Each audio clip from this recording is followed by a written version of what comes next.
Let's get to it. Number 10. The strigil. Imagine a world before scented soaps and loofahs, a time when a trip to the gym or the public bath wasn't complete without a good scrape. For the ancient Greeks and Romans, post-workout hygiene didn't involve a shower gel, but a personal masseuse, or, more often, a slave running a curved metal tool down their oiled skin. This wasn't a torture device, but an essential part of daily life, a simple act that connected every citizen, from the humblest laborer to the most powerful emperor. It was the ultimate ancient exfoliation. This humble instrument, the strigil, was a curved, often bronze or iron blade with a handle specifically designed to remove sweat, oil, and dirt from the body. Before intense physical exertion or a visit to the bathhouse, individuals would coat their bodies in olive oil. This oil not only moisturized the skin, but also helped lift grime. After exercise or soaking, the strigil was then systematically drawn across the skin, effectively scraping away the oil, dirt, and dead skin cells. Archaeological finds show strigils in various sizes and materials, often found alongside oil flasks, archaeologists, in tombs, emphasizing their personal and hygienic importance. While it sounds harsh to our modern soap-centric sensibilities, the strigil was incredibly effective. It provided exfoliation, cleansing, and even a rudimentary massage all in one go. The practice fell out of favor with the decline of Roman bath culture and the rise of soap, which offered a less abrasive, more fragrant approach to cleanliness. Yet you have to wonder if in our age of chemical-laden cleansers and plastic microbeads, we might have lost something in the simplicity and tactile satisfaction of a good, honest scrape. Number 9. Oil lamps. Picture this. The sun dips below the horizon, and suddenly the world plunges into an almost absolute darkness. There are no streetlights, no electric bulbs, just the oppressive, inky blackness. For thousands of years, when the stars were the true light source in the sky, humanity needed a way to push back the encroaching night. They found it not in a flickering flame from a stick, but in an ingenious yet incredibly simple invention that allowed homes, temples, and entire cities to come alive after sundown. The oil lamp, in its most basic form, was a small vessel, typically made of pottery but sometimes bronze or even stone, designed to hold a combustible oil, most commonly olive oil in the Mediterranean world. A wick, often made of twisted flax or papyrus, would extend from the oil reservoir through a nozzle or spout and be lit, providing a steady, albeit dim, flame. These lamps varied widely in design, from simple open bowls to closed, ornate forms that protected the flame and could be carried. They weren't just practical. Many were beautifully decorated, reflecting the owner's status or cultural beliefs. These lamps were the very backbone of ancient nightlife, making reading, dining, and social gatherings possible after dark. They represent one of humanity's earliest and most enduring attempts to conquer the night. With the advent of gaslighting in the 19th century and then electric light bulbs, the humble oil lamp was relegated to history. But when you flip a switch today, consider the millennia when a small, flickering flame was the only barrier between you and the consuming darkness. How many secrets did those tiny lights illuminate? Number 8. Papyrus scrolls. Imagine trying to read a book, not by turning pages, but by unrolling a long, delicate sheet with one hand while simultaneously rolling up the part you've already read with the other. This wasn't some ancient parlor trick. It was the standard way to engage with the written word for over 3 millennia. Before the Codex, our familiar book format, existed, every poem, every decree, every philosophical treatise was meticulously inscribed on an entirely different medium, one that demanded a unique physical interaction with knowledge. Papyrus scrolls, the intellectual backbone of ancient Egypt, Greece, and Rome, were crafted from the pith of the papyrus plant, native to the Nile Delta. Strips of the pith were laid crisscross, pressed, and dried, creating a durable, flexible sheet. These sheets were then glued together to form lengthy rolls, often several meters long. Scribes wrote on one side, typically in columns, using reed pens and carbon-based ink. Reading a scroll was an art in itself, requiring 2 hands to manage the rolling and unrolling, a process that was both an act of information consumption and a physical performance.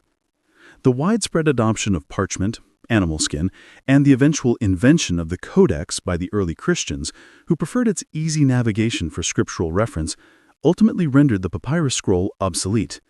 While the book as we know it is undoubtedly more practical, the scroll offered a different kind of experience, a journey through a continuous narrative. We may have gained convenience, but did we lose a more immersive, almost ritualistic connection to the text when we abandoned the roll for the bound page? 7. Wax tablet and stylus.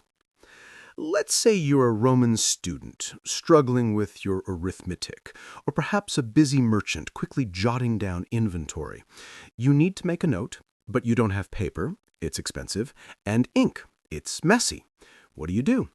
You reach for a small, unassuming block of wood coated in a layer of dark wax and a pointed stick. With a satisfying scratch, you make your marks, knowing that in a moment, those words can vanish as easily as they appeared. This was the ancient world's post-it note, whiteboard, and scratch pad all rolled into one. The wax tablet, or tabula, was a simple yet ingenious device. It consisted of a wooden tablet, often hinged in sets of 2, a diptych, or more, a polytych, with the inner surfaces recessed and filled with a layer of beeswax, usually blackened with soot for better contrast. Information was inscribed onto the wax using a stylus, a pointed tool made of metal, bone, or ivory. Crucially, the other end of the stylus was flattened, allowing the user to smooth over the wax, erasing the writing, and making the tablet reusable. This made them ideal for temporary notes, school exercises, legal drafts, and accounting. These ubiquitous devices were the foundation of ancient literacy and administration for everyday tasks. Their reusability made them far more economical than papyrus or parchment for informal writing. The wax tablet faded from common use with the widespread availability of cheaper paper and more convenient writing implements. Today, our screens and keyboards offer instant, erasable communication. But there's a certain tactile satisfaction to the wax tablet and stylus, a physical connection to the act of writing that modern technology, for all its speed, can't quite replicate. 6. The fibula. Imagine trying to secure a flowing toga or a heavy cloak without buttons, zippers, or even a simple safety pin. For millennia, before the invention of these mundane fasteners, people faced a constant sartorial challenge: how to keep their clothes from falling off. The answer wasn't a complex mechanism, but an elegant, often elaborate piece of metalwork that was as much a jewel as it was a functional tool. It was the ancient world's all-purpose clothing clip, a small but mighty invention holding entire outfits and perhaps even societies together. The fibula was essentially a decorative clasp, functioning much like a modern safety pin used to fasten garments. It typically consisted of a body, a pin, and a catch. Early fibulae were simple bow-shaped pieces, but over centuries they evolved into incredibly complex and ornate forms made from bronze, silver, or gold, and often embellished with enamel or gemstones.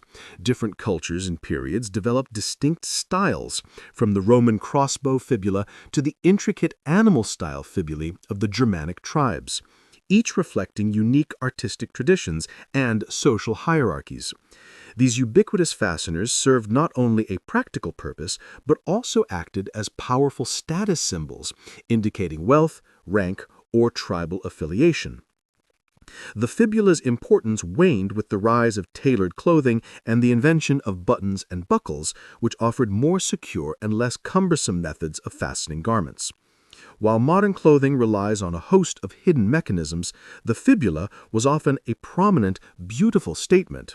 It reminds us that sometimes the most functional items are also the most beautiful, making us wonder if we've traded elegance for efficiency. 5. The Amphorae. Consider for a moment the global shipping industry. Enormous container ships laden with standardized metal boxes, carrying everything from electronics to bananas across vast oceans. Now strip away the steel and the engines and go back 2,000 years. How did the ancient world manage to transport tons of wine, olive oil, and grain across the Mediterranean, fueling vast empires and complex economies? The answer lay in a humble yet incredibly well-designed ceramic jar. It was the ancient world's shipping container, the unsung hero of global commerce. The amphora was a two-handled ceramic jar, typically tall and with a pointed base, designed for the transport and storage of liquid and semi-liquid commodities. Its distinctive shape, particularly the pointed bottom, was not just aesthetic. It allowed amphorae to be stacked upright in sand or clay or wedged tightly in ships' holds, preventing breakage during long sea voyages. Each region and time period produced characteristic amphora types, and archaeologists can often identify the origin and contents of ancient cargo by the shape and markings of the amphorae found. These vessels were absolutely central to the ancient economy, enabling the large-scale trade that sustained cities and armies. Imagine the sheer volume. Shipwrecks are often discovered with thousands of amphorae still intact. The amphora eventually gave way to more efficient and durable forms of bulk transport, like wooden barrels and later glass bottles. Yet these ceramic giants facilitated an interconnected world long before anyone dreamed of globalization. They show us that standardization and robust design are timeless principles, reminding us that even the most advanced systems have ancient roots. 4. Coal tubes and applicators. Step back to ancient Egypt, where the scorching sun beat down on the desert. Protecting your eyes wasn't just about comfort, it was about survival. But beyond the practical, there was also a deep cultural significance to how the eyes were adorned. It wasn't just about looking good, it was about connecting with the divine, warding off evil, and projecting power. Long before modern mascara and eyeliner, an entire civilization relied on a dark, mineral-based powder and an intricate set of tools to achieve their iconic eye makeup. Coal was a black pigment, typically made from ground galena, lead sulfide, or antimony, mixed with a binder. It was stored in small, often beautifully decorated tubes or pots made of alabaster, wood, or even glass. Its application was done with slender sticks or applicators, also made from various materials, used to draw thick, bold lines around the eyes. Both men and women of all social classes wore coal. Beyond its cosmetic appeal, coal served practical functions. It reduced sun glare, much like modern eye black used by athletes, and was believed to have antiseptic properties that helped prevent eye infections. The use of coal extended beyond Egypt into the Roman world and continues in some cultures today, albeit with different formulations. However, the distinctively ornate Egyptian coal tubes and applicators are largely lost, replaced by compact, mass-produced cosmetics. These ancient beauty tools remind us that our desire for adornment and self-expression is deeply human and transcends millennia. They also prompt us to consider how much of our modern beauty routines are rooted in ancient practices, perhaps without us even realizing the original intent. 3. The spindle and whorl. Imagine needing to make a shirt, a blanket, or even a simple piece of rope, but having no pre-made thread. For tens of thousands of years, this wasn't a specialized industrial process. It was a fundamental, daily household chore performed by virtually every family, often by women. Before the spinning wheel, before massive textile mills, the very fabric of human civilization, quite literally, was created with two incredibly simple objects, a stick and a weight. It was the silent engine of domestic production, the unseen force that clothed and warmed humanity. The spindle and whorl comprise one of humanity's oldest and most persistent technologies. The spindle is simply a straight stick, often tapered at the ends. The whorl is a small, heavy disc made of clay, stone, wood, or bone, with a hole in the center, which is placed on the spindle to add momentum and stability. Fibers like wool, flax, or cotton were attached to the spindle, and as the spindle was spun, the fibers were twisted together, creating a continuous thread. The whorl's weight and rotation helped maintain the twist and draw out the fibers evenly. This unassuming tool was a ubiquitous sight in ancient homes, producing the thread that formed the basis of all textile production for millennia. It represents an incredibly efficient and portable method of creating yarn, requiring little capital investment. The invention of the spinning wheel in the Middle Ages gradually superseded the hand spindle, vastly increasing thread production. While we now buy clothing off the rack, the spindle and whorl remind us of a time when the creation of textiles was a slow, deliberate, and entirely hands-on process. How many untold hours did humanity spend twisting fiber into thread? 2. The cornstone. Picture waking up in the ancient world, hungry for bread, but knowing that the key ingredient, flour, doesn't just appear. Before industrial mills and pre-ground bags of white flour, every single loaf, every single meal made from grain began with a labor-intensive daily ritual. In homes across continents and throughout millennia, the rhythmic scraping sound of stone against stone was a constant backdrop, the very sound of sustenance being prepared. This was the fundamental tool for food, the unsung hero of every ancient kitchen. The cornstone was a hand-operated mill, typically consisting of two circular stones. The larger stationary bottom stone, the mita, had a slightly convex top surface. The smaller, movable upper stone, the catellus, had a concave underside, designed to fit over the mita, and a central hole through which grain was fed. A handle or peg was inserted into the catellus, allowing it to be rotated by hand. As the upper stone rotated against the lower, the grain between them was ground into flour, which then collected around the base. This simple device was indispensable for turning raw grain into a usable foodstuff, forming the backbone of ancient diets. Its presence is a common archaeological find, testament to its pervasive use across many cultures, from ancient Egypt to Viking settlements. The cornstone remained a primary method of grinding grain until the widespread adoption of watermills and windmills. While we enjoy the convenience of pre-ground flour, the cornstone offers a tangible connection to the sheer effort involved in preparing basic food. It makes us wonder, how different would our relationship with food be if we still had to literally grind for our daily bread? 1. The unguentarium. Imagine the most precious, exotic perfume or the most soothing therapeutic oil. How would you store it? And more importantly, how would you apply it without waste? For the affluent Romans who reveled in luxurious fragrances and body care, the answer wasn't a spray bottle or a plastic tube.